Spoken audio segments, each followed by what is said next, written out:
other people resist, like in Ghana, as it's going on now, like in Kenya, is what Nigeria. No, my people. See, take your time, listen to this video.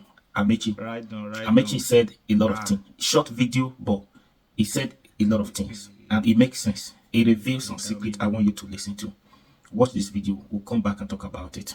The beginning is to say to you that if some Nigerians were telling you that you shouldn't have given me an opportunity to speak, tell them that so many television houses and individuals have approached me to speak on different issues since I left office, and I declined. Two reasons why did I decline? Two reasons. My publicist said don't speak, and I chose to be my publicist, and he's very angry I'm speaking today. He knows. Second reason, what is new to say? Nigerians don't react to anything. Has any politician told you he's not a thief? Tell me one politician has told you he's not a thief. Tell me one. I don't know why your guy reported, no forgery. What politician told you I didn't forge? Which politician told you he went to university? Which politician told you he had NYS? Which politician told you he has a certificate? Nigerians know and still vote for them. So what's your problem? No, tell me what's your problem? So I said, why should I speak when already there's something new? Okay, you observe Buhari's period.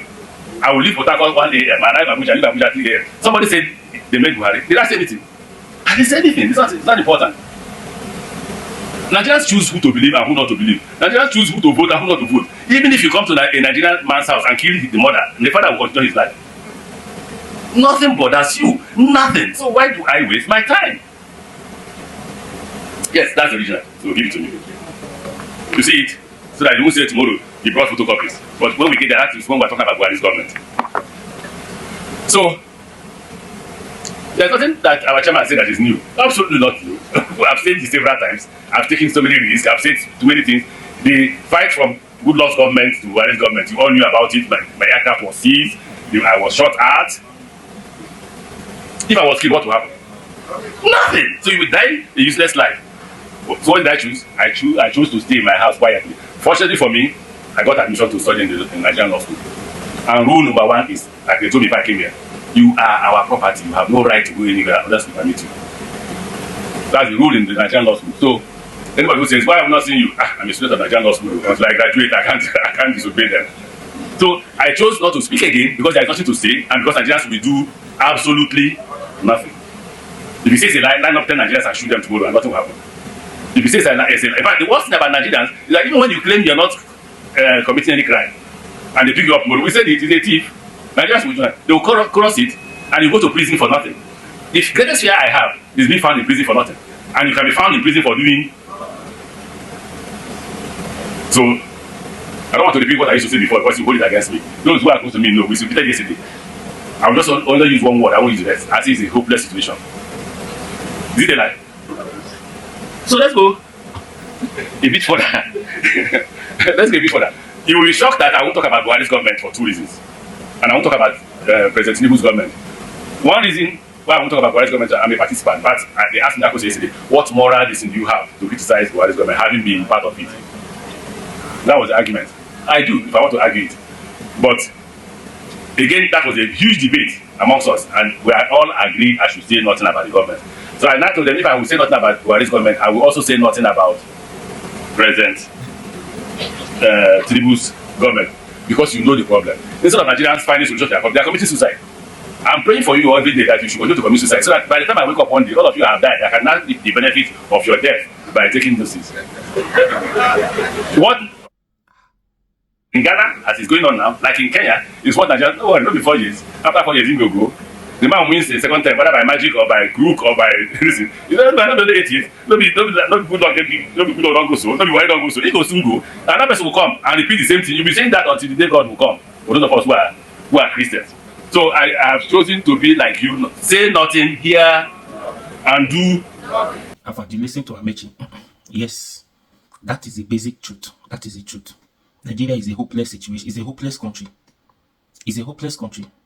You don't understand. Amechi said a lot of things. I just want you to listen to what he said. That Nigeria, we don't react. We don't do anything. We don't react to situations, to issues. Everything is fine because we are quickly to adapt to situations. Everything is normal. That's why you see this leader are riding us. You don't understand. That's why they are riding us. Because, see, just imagine, see what is going on in Kenya now. That protest, I think that massive protest you see, I think is about 10 or let's say more than 10 are here. that they die in that massive protest. If na Nigeria, if na Nigeria, hundreds of people will die in that protest because this leader do not care. They will not care. They will take the lives of innocent people who are just protesting for their right. You understand? But those people, Kenya people, they stood on their ground. They defeated the government. The pressure was too much on government. The president bowed to pressure and suspend that bill. That is people for you. And they said democracy is democracy for the people by the people. In Nigeria, it is not so. The definition of democracy is different in Nigeria because it is not democracy for the people by the people. The masses do not have voice. If you are not connected, you are disconnected. This massive protest, can this kind of protest go on in Nigeria? Who is going to do that? Nobody. Because Nigeria is not for you. It's a hopeless country. There is no hope. And nobody is ready to fight for their right. Everything seems to be all right. No, I keep saying it. Amechi said something that he doesn't want to say anything. He would have loved to say something. He have a lot of things to say. That talk alone carried weight. Yeah, I know some people will say, were you not a part of Buhari's government? You were. He said something now. Do you know why he said he don't want to say anything? Because we Nigerians, we do not react. It's like we don't know our right. Because everything, we are scared of this leader. Amechi, it's not as if everything you see Amechi did wrong during Buhari or everything the Buhari administration did wrong. Amechi knew that those things they were doing were not right. But they were waiting for Nigeria to react. Nigerians did not react. Everything were okay with them. Because nobody is going to lead the protest or nobody is going to take action. They knew these people, this government, they know this thing they are doing is not right. But who is challenging them? There is nobody to challenge them.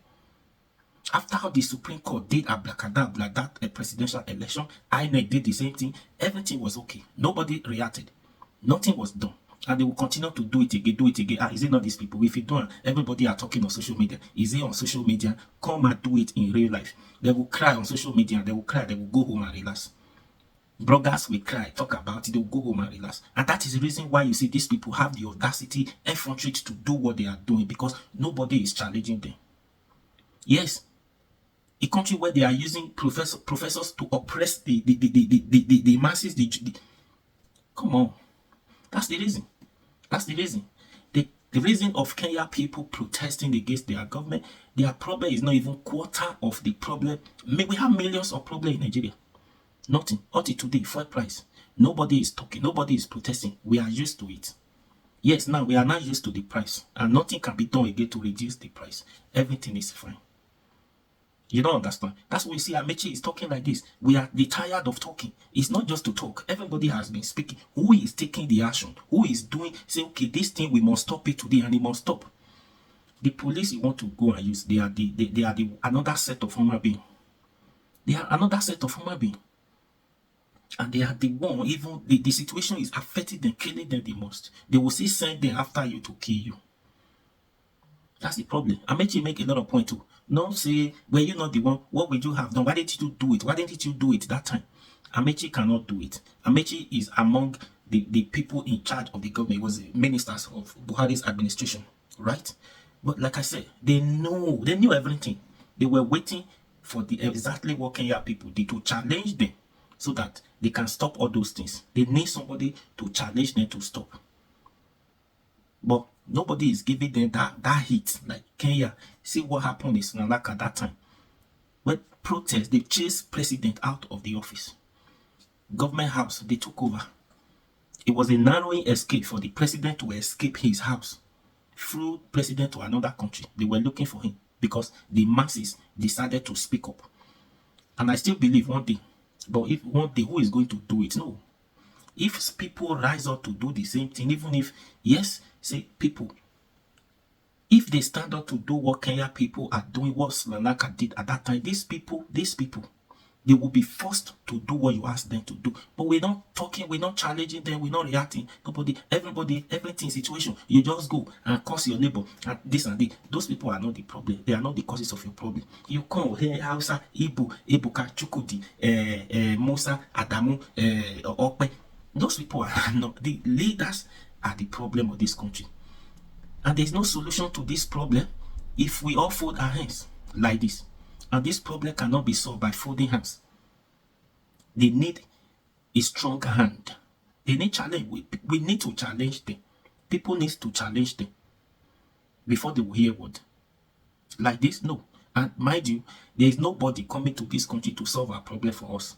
Even God Almighty will not even come down from heaven to solve our problem for us. Now, me and you. Now, this is a problem, human being. We create this problem for ourselves. Now, we still have the power, the solution, the key to solving this problem of this country.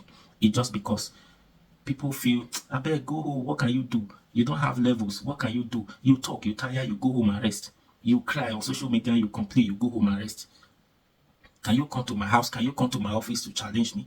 They chase the Kenya, chase the speaker, the government. That one was telling the speaker, come here, I want to address you. They are running for their dear life. If somebody did that to Tinubu, how many policy? Tinubu come, electricity hike, fuel hike. We are used to it. Food inflation. People cannot afford 3 square meters per day. What is even 3? Everything is normal. People are going to different houses, median houses to talk, just to cry. When you cry, you go back home. Nothing will be done until we stand up to defend our right. Otherwise, these people will not learn. They need, according to a very dark man, they need to learn in a very hard way. They need upper hand. Otherwise, they will not listen to you. They will not solve the problem. And solving this problem where this is, so now small thing. To solve the problem of this country, now small thing. What do I mean by that? You need to step on people's toes. If you truly want to solve the problem of this country, you're ready to step on their toes. So please, what do you think? Please share this video, comment, leave your comment, and please subscribe to my YouTube channel. Let's grow this channel now. Please, I'll be your guy. Run out for me now.